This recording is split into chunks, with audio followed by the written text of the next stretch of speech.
guys a little look under here. And we're back. We got some updates for you guys. As most of you know, my 0559 broke a ring on cylinder 6. We took the whole engine out at that point, and so we're just going to do 1,000 horsepower bottom end rebuild. So we were sending out the motor to, if you guys don't know, Josh from Power Driven Diesel. He's going to be doing all the work. He works at Power Driven, does this stuff pretty much every day, and does great work, great guy. And if you guys haven't already, also check out his YouTube channel. I'll leave it up on the screen, Horse Torques Diesel. But I'm going to let Josh talk about all the details and what exactly is going on, so stay tuned for that. I've seen it already. It looks amazing. I'm so stoked. It feels a lot better knowing that the motor's coming back to me now than when it first broke, so I'm excited. We also, if you guys see here, got some new tires. These are some Versatire 33, 1350, 22s. And I'm going to keep it a surprise on the wheels. I do have them. I'm waiting for the truck to get back, but the only hint I'll give you is they are forged. So stay tuned. Let's see what Josh got to say. Let's check out the process, and let's get to it. Hey guys, welcome back to the channel. We have a nice little surprise. A fellow YouTuber, Justin Fio, has a downed engine. It was a stock bottom end 5.9 in a 04.5, 05 truck. He put on a lot of cool parts.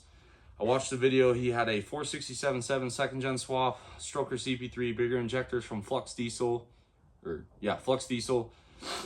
and 625s. You know, he tried to do it right. And like I've seen many times, it sucks, but it let go on him. He butted a ring, I believe it was cylinder 4 or cylinder 6, broke the ring. It happens. He had a lot of blow by. And I'm assuming probably had some pretty hard feelings because he dumped a lot of money into the truck.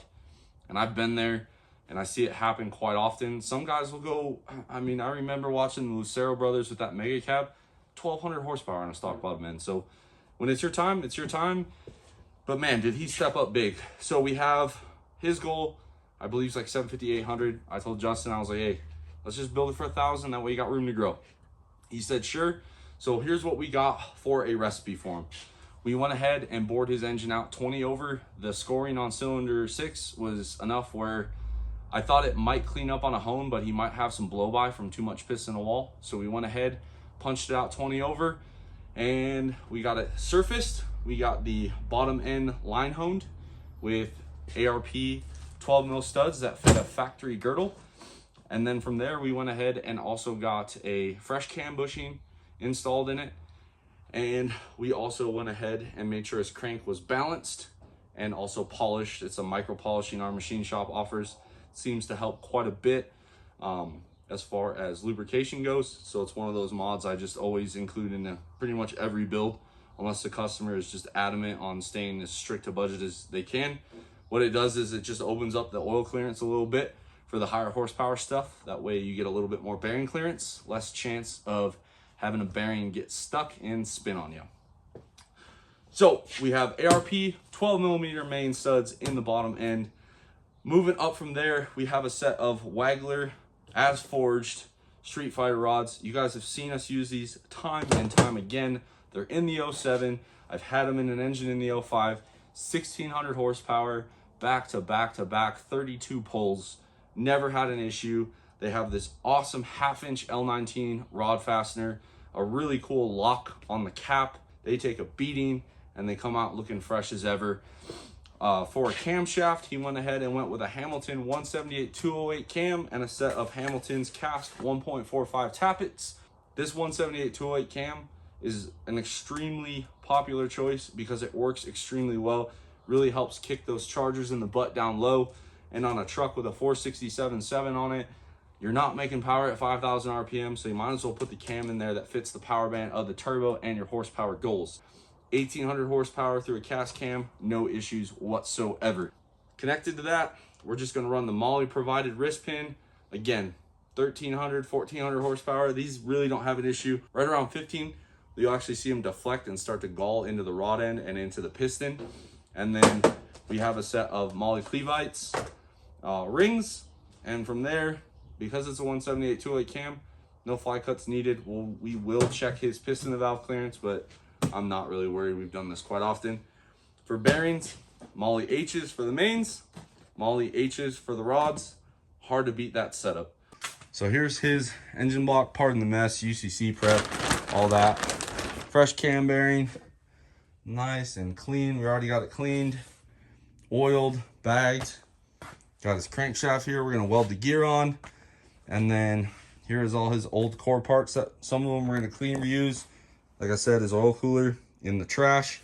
But all reuse will pick up tube, gear case, front cover, valve cover, adapter plate, oil pan, block stiffener. I don't care. We're gonna put his flex plate back on and set him up for success. And here's his number 6 piston. You guys can see here the ring's missing. This is the one that scored. It sucks. Cummins piston. Nothing wrong. You guys can kind of see some skirt wear here, but man, you look at his engine. I think it had over, I think it was right at 300K. I mean, rod bearings don't look that bad for the mileage. Nothing was really wrong when we took it apart. It just butted the ring, scored the cylinder, and from there the oil cap was doing the flap, flap, flap. It just sucks. But everything, all his core parts, it all looked great. We also added a flyer ring, which you guys can see right here. Because of the power level he's going to, we're just doing it all in the head. Got the block clean. We're starting to paint stuff. Justin wants us to kind of match that reddish orange, and then everything else will be black. So shot it outside, letting it dry inside because it's a little windy. But yeah, we'll go ahead and start putting this together. First thing I'm gonna do is file fit the rings. Once the rings are file fit, we'll move on. All right, we got his rotating assembly all laid out. Fresh rings, Molly pistons, Wagler rods. Now we're gonna go ahead and basically file fit all these rings. So you just take the ring, drop it in, measure it with a set of feeler gauges, grind it down until you get to your spec. We'll go ahead and get that done. From there, we'll start putting the checking our clearances on the rod bearings. We already checked the main bearing clearance, so we're good there. Then all we gotta do is check the rods. If that's good, we can start putting this sucker together.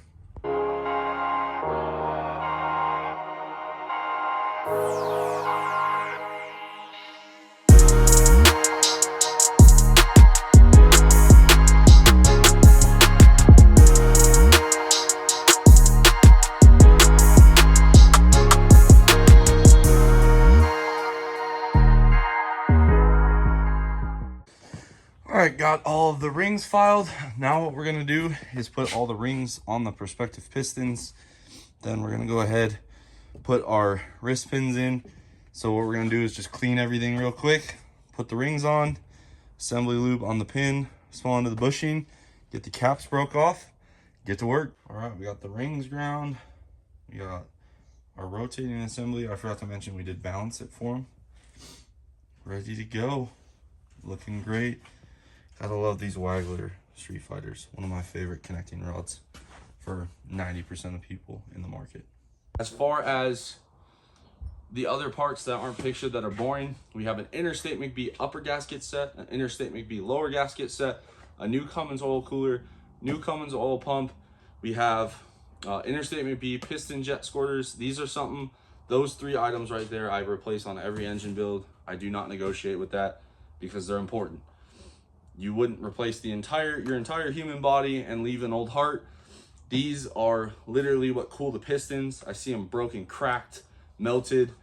They're like $6. Just buy them. Seriously, just freaking buy them. And then an oil cooler, depending on how the coolant was treated, service regularly. You can have pitting. You set yourself up for a milkshake. And I don't want to do that to Justin either. As far as his cylinder head goes, we're going to go ahead and reuse his head. JH Diesel did a ton of the work. I know they surfaced it. We'll check to make sure if it's flat. If it's flat, Hamilton fire ring head gasket. We're gonna reuse his 625s and just put them back in. Guys, you can reuse 625 studs. I've even reused ARP 2000s, or as some of you guys say, ARP 425s. I've reused them, no problems at all. Just make sure the fastener is not rusted, pitted, stretched, galled, damaged in any way, and you'll be fine. So let's show you what the block looks like. The block primed. And then when we're done, we just run a little bit of brake clean over it. to get the spots that weren't supposed to be painted. Works pretty sweet. All right, we got the crank dropped in. Remember, we're using Molly H bearings, ARP main studs. Let's get this thing torqued. Crank is in, spins over, nice and easy. There's assembly lube in here, which is why it doesn't just like zing up like when you build them with oil. Because I don't know when this is gonna get installed, and I do not want Justin having any problems. All right, so we got Justin's cam, the Hamilton 178-208. His tappets. We're gonna go ahead and put the tappets in, put the cam in, get everything nice and timed up, and then we'll start punking the rods in. All right, bottom end is together.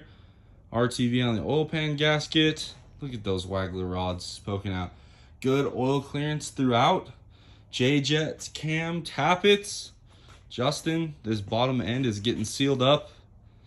And then we got to fix a couple of paint blemishes, but moving right along, we'll get the head put on here. Check our piston to valve clearance.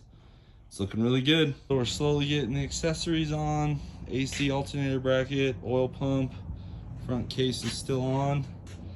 Did a couple of touch-ups. We are looking good on piston to valve clearance as well, just given the measurements that we have with the camera running. We're gonna do the water pump and oil primer 9000 and put this head on. We're getting really close. Hope Justin likes it. All right, so Justin has the 5.9 style rock arms. Nothing wrong with them. But as you guys can see here, we have the ball plastic end broke, and we have some pretty decent galling in the trunnion. So we went ahead and upgraded them. This is a Cummins genuine part to the pressed metal tips, like so, and then also an upgraded film. One-handed is rough. And we upgraded him to a 6.7 style trunnion, so you guys can kind of see the difference here. We have the 5.9 here, 6.7. See how the 6.7's added an oil hole to prevent that galling? So they're a straight swap for your 98 to 2018 trucks. We're gonna throw his old stuff away and put the new rocker arms on his engine with his existing Hamilton push rods. Make sure our piston to valve clearance is good, add oil, and get it primed. All right, so we got Justin's top end kind of buttoned up. Like I said, we just did a quick valve lash to make sure it's kind of close for Justin, but since they got to pull it out to do the injectors, there's really no point. We checked our piston to valve clearance and our crank thrust, cam thrust. Everything is to spec. Now we're going to go ahead and fill up his engine with some oil. For the oil, we are using the PDD conventional 15W40 high zinc. Plenty for this Hamilton cam break-in. We use conventional because it's not going to be in there long enough to get the benefits of a synthetic blend. So let's go ahead, fresh filter, get the oil filled up, and I'll show you guys how we prime this thing. All right, so we have the rocker arms on to prevent oil from shooting out. We have all the outlets on the oil neck closed off. We have the extra oil pressure or extra oil galley plug, oil pressure sensor installed. And we just crank this little pump here. And what I do is I make sure all of these are dry so I can ensure that oil is getting all the way up to the rocker arms. You guys can see we're making oil pressure. And you hear the noise. You guys starting to see the oil coming out of all the trunnions here. Pretty cool. Does two things. We make sure we have no oil leaks. And when they go to fire this up the first time, there's already oil in all the galleys. And instead of using a bunch of assembly lube on the top end, we actually just use engine oil, which makes it a lot cleaner, and it makes sure that the cam is not going to start dry. We did lube it, but this is just an extra precaution. You guys can see it. So this engine's good. Look it over. The only leak that we have is right out the oil pressure sensor. So what that means is this oil pressure sensor is actually bad. Lucky for Justin, I actually have a spare 05 one, so we'll get that swapped out for him. But primed, almost done. All right, and since Justin, don't worry, we still got to clean this off a little bit, had so many miles on this engine, you guys can see we did a wear sleeve on both sides. That way he doesn't have any leaks. All this is torqued. Front cover is going on. Fully assembled. Man, looking gorgeous. 1,000 horsepower build. Going to Justin. Looking great. Cool paint color. And I want to be clear, guys. I'm not picking on Justin. Justin's a great guy. I've watched his channel for, I don't know, probably almost 2 years now. He does a lot of cool features on other people's trucks and then showcases his own. He's very big in the aesthetics of the truck. This was his first really, in my opinion, big dip into some horsepower. And it really sucks that this happened. I mean, again, I see it on Firepunk forum, all the Facebook forums. Guys will modify these things and they let go. And it sucks.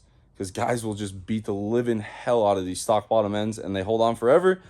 And then you got a guy like Justin, paid a professional shop, bought the top of the line parts, and it just failed. Nobody did anything wrong. Justin didn't do anything wrong. JH Diesel didn't do anything wrong. It just happens. That's the luck of the draw. My job is just to get his engine built so he can make the Daytona truck meet and enjoy his truck. And if he wants to turn up the power, which Justin, I really hope you do, 800s, I mean, dude, that's like tow truck numbers, brother. Got him! Got him!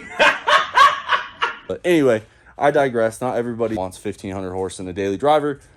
But if he wants to turn up the power, it'll be there for him. If he wants to keep it alone, this engine will go a really long time being built the way it is. Guys, that's going to wrap up the engine build. All in all, very smooth sailing. Didn't have to fight it much. Got all the clearances good, all the specs checked. Justin's going to have an engine that should go quite a while at that power level. He's got some braking to do. Pretty easy on a firing gasket. No coolant. Get the oil temp up to about 170 on the filter. Retorque it. Fill it with coolant. Go drive it around a little bit. You could even do it a couple days. Just don't hit a lot of boost pressure. Do one more hot retorque, and from there, you're golden. Every time you retorque it, check the valves. He's got a 500-mile oil change, a 1,500-mile oil change, and then it's his to do with what he wants. So hopefully you guys enjoyed the engine going together. We hit the deadline that Justin needed, and that's what's important.